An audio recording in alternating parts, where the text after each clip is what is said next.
شوربة العدس الخضر طبق منتشر في كل أنحاء العالم، وهذا بسبب قيمته الغذائية العالية وفوائده للصحة. خوتي خواتاتي، مرحبا بكم في قناة البنة والصحة. اليوم راح نحضروا في سوبر بنة شوربة العدس الأخضر بالخضار. نقطع حبة بصل متوسطة.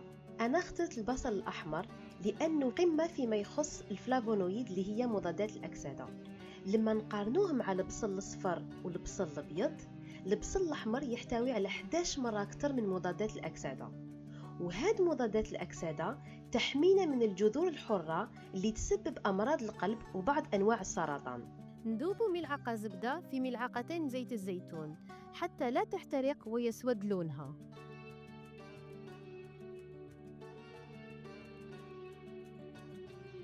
نقطع حبة بطاطا كبيرة ولا زوج صغار. بما أننا رايحين نحضروا شوربة صحية، فضلنا إعطاء القوام لا كونسيستانس بالبطاطا والاستغناء عن المعجنات مثل الشعرية ولا لسان العصفور.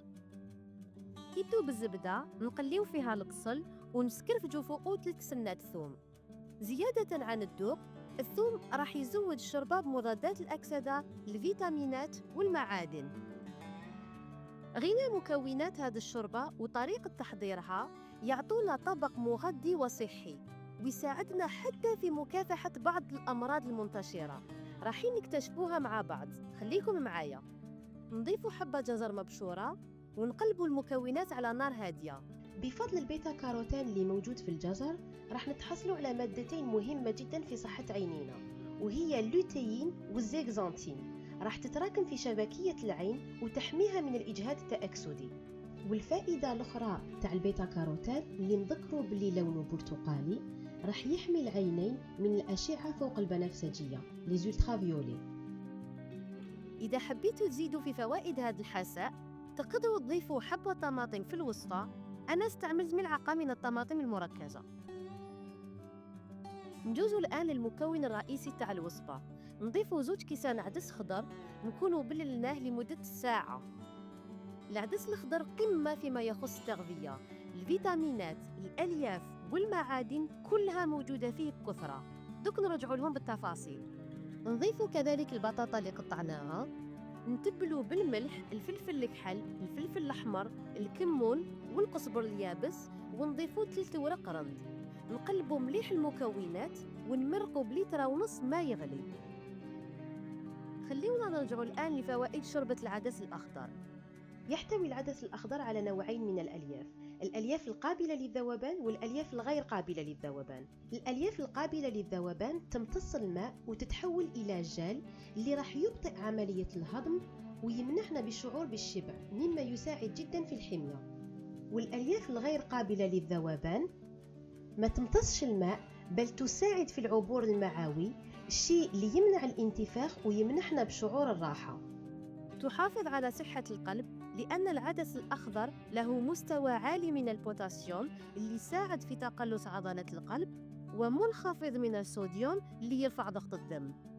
مفيدة للنساء الحوامل والأطفال لاحتوائها على الفيتامين B9 الضرورية في مراحل النمو، بما أنها عنصر أساسي في عملية انقسام الخلايا. نبشر القليل من قشر حبة ليمون اللي راح نستعملوا عصيرها فيما بعد. المكونات الأخرى للحساء يعني الجزر، البصل، الثوم، الطماطم والليمون تزود بمضادات الأكسدة اللي تكلمنا على منافعها في البداية. للمزيد من النصائح والمعلومات الصحية ما تنسوش تشاركوا في القناة وتشغلوا الجرس. وأهم من هذا، إذا عندكم ملاحظات أو اقتراحات لوصفات حبيتوا تكتشفوا جانبهم الصحي، الرجاء تخبرونا عليهم في قسم التعليقات. نخليه العدس يطيب على نار هادية لمدة 30 دقيقة، ونجوزوا بعدها لمرحلة مهمة جدا لنجاح هذه الوصفة.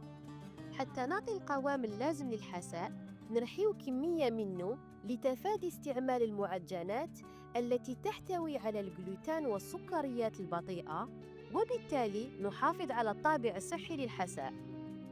العدس الأخضر كما قلت لكم في البداية يحمي من كثير من الأمراض المنتشرة، أهمها مرض السكر، خاصة داء السكري من نوع 2، وذلك بفضل مؤشره المنخفض من السكر واحتوائه على كمية كبيرة من الألياف. يعني هاد الوصفة لازم نشاركوها للناس اللي يعانيوا من داء السكري. وحتى نبقاو في الأحصية الصحية، نقترح عليكم وصفة هايلة وسهلة عندها أيضا منافع كبيرة راهي تظهر الآن في الشريط.